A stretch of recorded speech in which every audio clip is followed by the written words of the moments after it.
Hello and welcome. Thank you for joining us to this LinkedIn Live this Thursday morning. So we are going to be talking about Q5, specifically around what we can do in the Q5 that's about to be on our doorstep. I'm Katy Howell. I'm the CEO of Immediate Future, and I'm joined by Belle Lawrence, our Associate Director. Let me help her into the system. Now, poor Belle, hello Belle, has joined us with a stinky cold. So if she mutes and sneezes, you know. Yeah, my voice might sound a little husky, so. Not a bad thing. So we're going to tackle the Q5 period, which is a bit of a marketing jargon thing, isn't it? Q5, because there's only 4 quarters in a year. But actually, what Q5 stands for is it's an overlooked but really crucial time of year for marketeers, specifically in the food and drink industry, and with the backdrop of the recession, cost of living crisis, and the changes in consumer preferences, where we want to dive really deep into what is the opportunity in Q5 and how can you pivot to make the most of it. Before I kind of set the questions off with Belle, I just want to explain for those that don't know, Q5 marketing is often known as the hidden quarter, and the reason is it's a time from kind of Boxing Day onwards, or the 27th onwards, to sort of the middle of January, when people are typically on holiday or slowly going back to work. And what happens is consumer purchase intent remains kind of in a holiday high or a Christmas high. Usually there's lots of extra cash in hand from gifts or returned items, but basically people are holding back. And during a recession, what we see is people hold back their cash to spend it during the sale, to spend it in this Q5 period. So there is a massive opportunity for food and drink within this period as people start to look for little luxuries, little extras, as well as stocking up on essentials and value. So I'm going to kick off with the first question. Oh, by the way, please ask questions. We love to have random questions. So, we'll throw anything at us. Perfectly happy to hear from you. So, Belle, there's recorded that there's a 55 increase in Q5 profitability. So how should brands approach the period differently from the traditional sort of festive period? Festive is obviously kind of crazy because you start off with Black Friday, but actually a lot of people were promoting this year Black Friday offers for like a month beforehand, which was kind of insane, trying to go after the value hunters and people that are looking for that deal and that discount. And I haven't yet seen much data about Black Friday, but I know personally did nothing on Black Friday at all. But for marketers and for brands, everyone's very focused on saying we've got to get them to buy this, we've got to make our numbers this year. And actually they're sort of more concerned about the bit before Christmas than they are that little bit after Christmas, and we sort of forget that period. So the interesting thing is, for marketers, we're all like, oh, it's Christmas, thank God. We'll just have a little break. That's so true. Much. Whereas actually for a lot of people, consumers particularly, they might be having a break, but they're actually going out and they're doing things, and they're seeing friends, and they're doing the shopping, and they're starting to plan for the new year. So they may be busier over that period than they were up to Christmas because they're not marketers. Yeah. So for consumers, they are looking for inspiration still. They're looking for, where can I spend those vouchers that I've maybe been given, or as you said, returns, gifted money, that kind of thing. But they're also looking for easy ways to do it. They don't want to be bombarded with sale messages. Yes, okay, say that you've got a sale on, but if you continue to sort of hammer that home, particularly when you've got a variety of products like a food and drink brand will have, it will just put people off and they won't really know where to turn. So I think it's about hitting messaging which is helpful to the consumer rather than just here's a sale. So how can you make things more convenient for them? How can you reach them with the thing that they're actually interested in? how well can you, drive down your niche and your targeting to reach the thing that they were looking for? Are you able to kind of gather your pixels up and make sure that if they were looking at the shoes, then they would look at the shoes? If they were looking at, potentially hampers or maybe boxes of wine or whatever it happens to be, that you can drive them towards that. There is definitely still an element of kind of stress relief as well. So they're not looking for that beef Wellington recipe. They're not. They're looking for, how can I do quick 15-minute dinners? They might be thinking about New Year's, potentially be thinking, how can I do a nice dinner? But in all honesty, potentially they're really thinking about quick, convenient. Some food brands will have packages that they can put together. There's deals and that kind of thing, where they can buy the whole meal ready to go, or they can buy the cheese board and they can buy the set of wines. And the same for going into January. As you go into January, everyone's kind of a bit over it, and they just want something that's going to tick the box, get something healthy or get those treats in, and it's done, ticked. There's also some messaging that brands could use around gratitude. So that run up to the festive period, when we've all been talking about kind of, here's our amazing Christmas products, and use it on Christmas Day, use it with your family. Here are the things that you can eat and drink.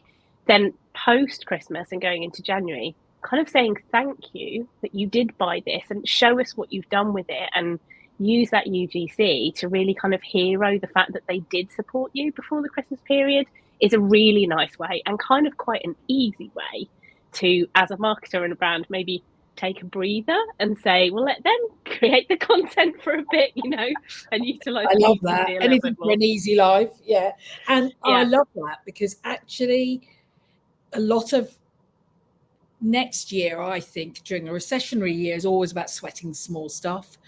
And so I really like that, because that is about, say, gratitude is a really important part. The loyalty button, which says, we're so glad you bought our product. Have you tried it like this? Have you done that? So it's not pushing the sale, can have a massive impact as it flows through the rest of 2024. So I'm with you. I love that idea. And I think despite festive fatigue, engagement on platforms is really high in this sort of post-Christmas period, possibly because lots of people have the Christmas and New Year break, don't they? So, but and they're a bit fed up listening to Uncle Fred or whatever it is out there, that's and Bob and old aunties, and so they're kind of fiddling with their phones. And I think it's a golden opportunity to keep that momentum going, which you talked about. But also, what we see is that data-driven strategies really work when people are cost conscious in the food and drink market. And Instagram click-through rates are up 25% in Q5, which really shows you how much people spend more time in social in that period. So how can brands make the most of this and maximize the ROI in that period and really kickstart 2024? Yeah, there's so many ways. It's quite interesting, because I still think a lot of people have in their heads, Instagram isn't clickable. You can't put a link in the caption. Maybe, I need to put that out on Facebook, or I need to use ads or whatever.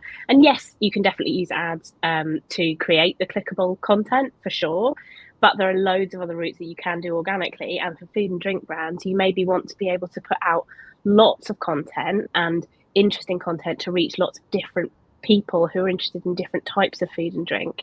And so if you're only doing ads in order to be clickable on Instagram, then it's going to take either quite a lot of budget or quite a lot of creative. So it may be the resource thing could come into it. But yeah, there are lots of ways to do it. So firstly, you've got a link in the bio in your Instagram. You can be really tactical about that. So if you've got a specific offer, so send them to a specific link, one page, one link that you want them to buy. Maybe it's your wholesale page.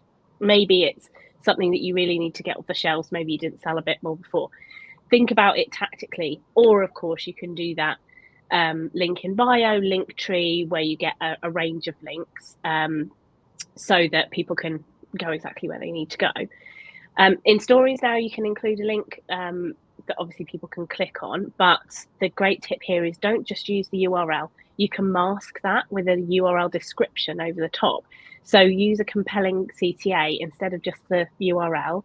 use a problem solver or some urgency. So, if you were selling something specific, get this for 2024, plan ahead for January, or offers like 30% off, ends this weekend. So you get that urgency in the cover link.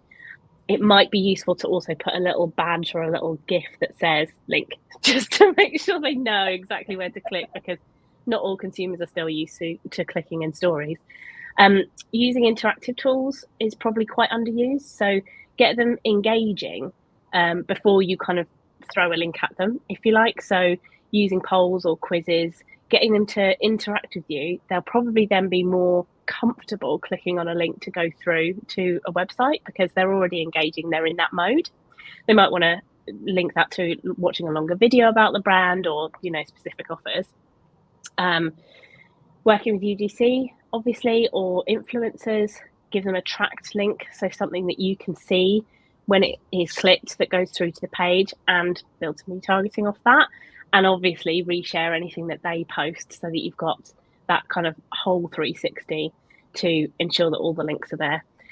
Obviously, Instagram shopping is still a thing. I think probably underused for quite a lot of smaller brands, particularly in food and drink, and challenger brands, SMEs, because larger brands will invest really heavily in APIs and things like Shopify, but it is possible to do on a budget if you know what you're doing, and you don't have to have thousands and thousands of products. You could do it with 20 if you've got 20 that you want to push on Instagram shopping. People like to stay inside the bubble of the platform that they're spending time on, so allow them to do that if you can. And then obviously you've got paid ads, which I mentioned at the beginning. That's really useful, particularly to kind of wrap up previous engagers and to make sure that the targeting for specific products is going to reach exactly the right people. Yeah. And so it's a real mix of formats and styles that you need to, it's a great time to test and learn as well, to see what is grabbing people's attention in that period. And creative campaigns, of course, really important. What's really interesting is that TikTok sees a 20% higher video watch rate post-Christmas. So we know that vertical video is on the rise. What creative approaches should brands use to get greater standout? I know that's a very big question because food and drink is like a big sector. Absolutely. Like, you have to stop the scroll, right? That's the real tricky thing, because you can imagine, again, with a lot of downtime, a lot of kind of more opportunity to scroll and to watch videos. The important thing is to consider what you really want them to see at that point. Do you really need them to see we've got a sale, or do you need them to actually take in more of the information and think about it in a slightly different way? So I think it's a really good opportunity to create to generate more UGC and more engagement with the audience who maybe they've just received the product as a gift. Maybe you can share did you knows about it. You can share tips on how to use, myths, secrets, stuff that's going to surprise and delight them that they weren't really expecting to see, but they'll actually, raise their eyebrows and say, oh, I've just got that, or I was thinking about that, and hopefully comment and engage.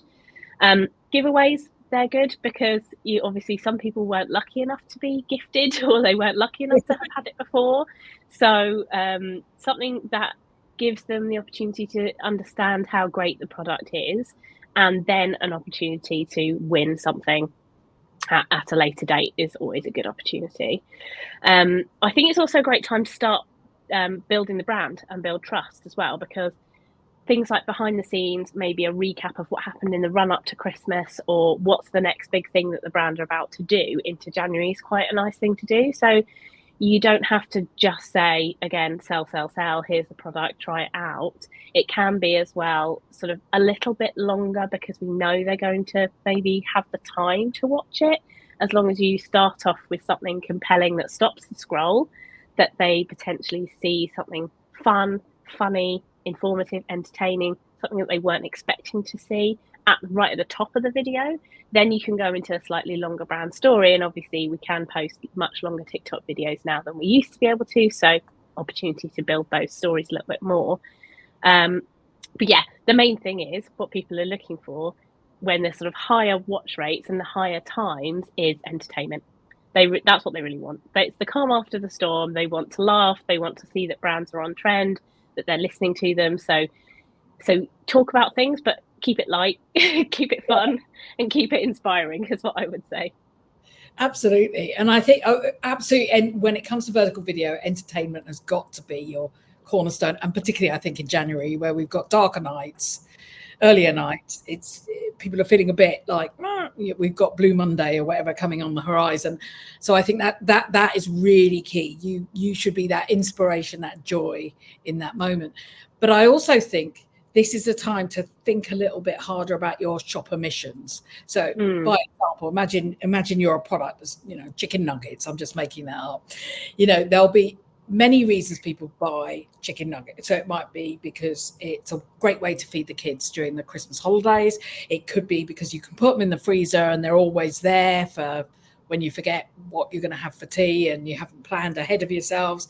Or it could be that you want corn chicken nuggets because you want to be healthy and so starting to look in more detail at shopper missions through this is where you can hook your creative into to actually drive sales, because that's ultimately what you want to do in Q5 is get people buying.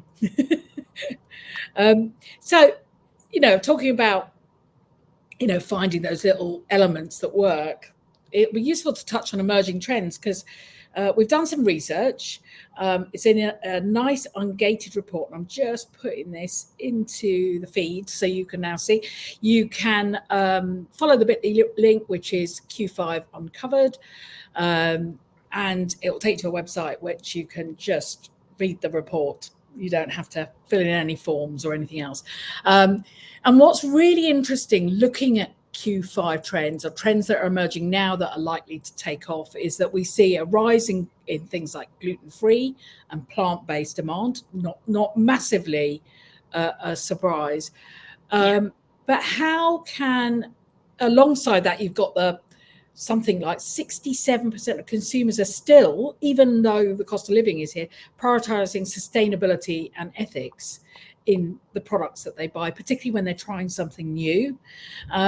So how can brands incorporate these trends or align with the ethics that our consumers are interested in? Yeah, I think it's all about effort, actually, and that's tricky. But I think, consumers are looking for transparency. Don't make them go looking and searching and hunting about whether something is suitable for their diet, for example. Use the symbols that are available, use them as stickers on your videos. Clearly mark everything, not just on the pack, but in your messaging, maybe in your hashtags, maybe in your captions. Because the worst thing you can do is they don't know, they're not going to maybe go and hunt. So don't turn them off immediately by not making that effort to just make it clear.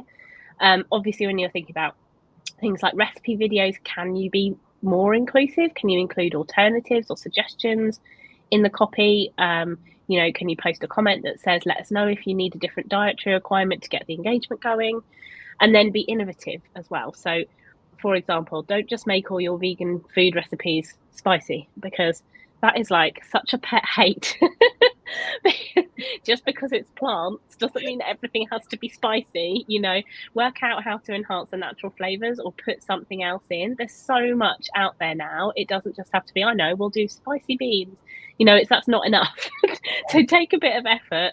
And it also doesn't have to be healthy. That's the other thing. Like, just because someone's chosen that, it might be a reason that they've chosen plant-based or that they're deciding to go gluten-free, but it's not the only reason. So vegan and plant-based and things like that doesn't mean healthy necessarily. So think about how you can make something appealing, and it doesn't just have to be that losing weight January type of thing as well. It's about being distinctive, isn't it? Because that's the thing. Yeah. Everybody is talking about dry January and being healthier. How can you be different in that space so that you can stand out? Yeah, and for people to enjoy it, because again, we just talked about they need sort of cheering up, maybe they need a bit of fun and inspiration. And the sustainability bit and the ethics is kind of the same. So again, find the transparency where you can. Consumerism post-Christmas, often people have a little bit of guilt around maybe the waste that they've created, maybe their wrapping paper or the plastic or the whatever the thing is. So you can talk to them a little bit without being preachy about what you're doing or what you have done and how you help them alleviate their sort of slight consumer guilt over it. What are their plans for 2024? But yeah, as I say, it's really take the effort to properly embed it in, take the effort to craft the messaging that is truthful, transparent, and helpful. And there are some specific message sets that you could use to kind of generate some extra sales, like zero waste gift guides, or, you know, here's our most sustainable packaging, you can buy this in the sale, and things like pledges, goals, give back initiatives that people can talk about as well. But as it's more effort, it's worth it. Yes, and because again, it sets you up for the rest of the year. People will remember, even if they don't buy in that Q5 period, they will remember what you said. And I think there's also another really interesting aspect. There's what we saw when we were looking at the listing is this massive increase now in home cooking, 26% increase in talking about cooking at home, predominantly down to cost factors. And there's obviously a growing requirement for budget-friendly content. But that doesn't mean discounts. And I think the real key here is about being really smart. I mean, you may want to offer discounts and vouchers and etc. But you can also start to think about how you can create content that talks about how you can put half of this in the freezer and have it next week, and really start to think about really clever ways in which you can support your consumer through January, which is, you know, as I said, dark, cold, and with a cost of living crisis. And I think all our, God, I'm making it sound terrible. All our utility bills go up. Oh my God, January's gonna be hell. But I do think that it's that opportunity. What I'm hearing is there's a little bit of gratitude, which you mentioned earlier, but there's a lot of really getting into the minutiae and the detail. And that kind of brings me on to, you know, CMOs. What are the actionable tactics that could take advantage specifically of the fact that there is also a much lower ad cost during this period? Traditionally, don't know it'll always be that way this year, but usually what happens is it's really expensive prior to Christmas, and then suddenly the ad cost drops. So how can we make the most of that? I think it's about planning, which can sound really boring. Sorry about that, but it is the ever hungry task, isn't it, for marketers? Like, you find the time to plan, spare a thought for Jan, you know, set aside 10 minutes at the end of your planning meeting about your next week's festive content, because a lot of the ways that you can continue to extend the campaigns are going to be quite easy. You just need to take a little bit of time to say, how can we tweak this little existing message, this offer, this recipe, this motivation to go shopping? How can we tweak that so that it makes sense post-festive period, in the Q5 period? So it's obviously, you can extend it, or you can also choose to do something entirely new, flip it on its head. As you said, paid, big opportunity. It's a great time to do retargeting. It's also the most cost-effective paid ads that you can ever do. They will be a lower CPM than just going out to a cold audience. So sweep up all that engagement, hopefully, that you had in December. Sweep up those people who watched your videos for 15 seconds and clicked on a link or commented, and retarget them. And you can then think, do I want to share with them the more brand level content so that they get to know the brand better and we kind of start nurturing them early on? Or do I also want to hit them with a bit of a sale message, a discount message, some reason to go and buy? Probably you want to do a bit of both. It just depends on how aggressive you want to be with the sales tactics, really. And ultimately try and convert them to become long-term followers. So ensure that one of your ad sets or one of your campaign objectives is to become a follower, or to like the page, or to visit your Instagram profile. And take advantage then of making sure that you can reach them guaranteed. We know that, you know, organically it is tricky to reach people. You can find yourself having very low engagement rates and very low reach rates, particularly at a busy time of year. So try and pick them up as much as possible. Brilliant. Absolutely brilliant. So It's been a bit of a whirlwind. We do have the report. Please go and have a look at it. There's much more detail in there. Think about, as Belle said, how you can involve the customer in this period, how you can encourage more UGC, God, it's early in the morning for me, UGC, how you can really extend your festive period activity so that you can carry it through and it's not a mass change in content creation. Little things like if you're creating with baubles and Christmas decorations, remember that sometime in January everybody takes them down, so at the end of that shoot you could do a shoot with the deconstruction of your Christmas decorations, and again hit that moment when people are feeling a little bit like, ooh, Christmas is over, I quite fancy a gin and tonic, whatever it is. Yeah. So Q5 is more than an extension of, obviously, of the festive season, and it is a really unique period where you can grab, particularly in food and drink, grab attention right at the beginning of the year and propel your Q1. So we covered a lot today, from data-driven strategies, creative campaigns, lots of angles. As I said, look at the report. And remember, social media is always moving at a phenomenal speed. So do keep an eye on what's trending, particularly on the vertical videos like TikTok Reels and Shorts, because those can change very fast. Thank you for joining me, Belle. As always, my mind is now racing with ideas. Really appreciate it. And I hope it's brought a little bit more to life in terms of how you could approach this and how to take, even now, even though we're rolling exhausted into Christmas, you could still do a few things that could really make the most of this Q5 period and get ahead of the game.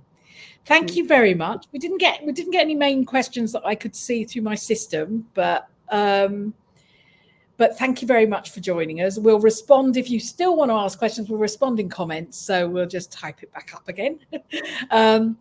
Thank you very much. Have a lovely Thursday, and if we don't see you again, which is pretty unlikely as we head into Christmas, have a wonderful Christmas and New Year. Take care.